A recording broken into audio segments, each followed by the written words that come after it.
When my father was close to dying, I sat with him and assisted him in the recapitulation process, in reviewing the story of his life.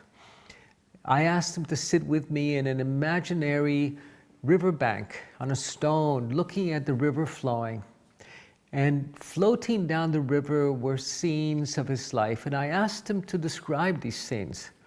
He told me how he saw himself as a child with his mother, the first time he went to school, about being sick in bed for many, many weeks when he was very young, about the terror that he had at night with some of his dreams.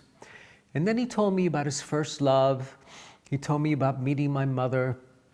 He told me about his early days in his career and trying to establish himself professionally, about his fears, his concerns, about the people that had hurt him, about how he had been unkind to others. And after he told me about one of these scenes that he would see floating down the river as if on a barge or a boat, I would ask them to release that scene with the breath, and he would go,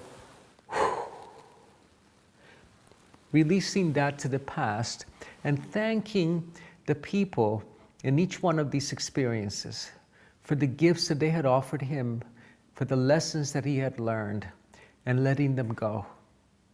This is how we can assist a loved one during the recapitulation process.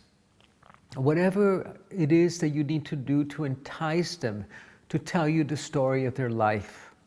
But it's not only remembering your story, it's the letting go of those old stories that is critically important, because where we're going next is a place that we cannot go with a lot of baggage. All of those stories burden us. They make us heavy, and we need to make our crossing with a great deal of lightness.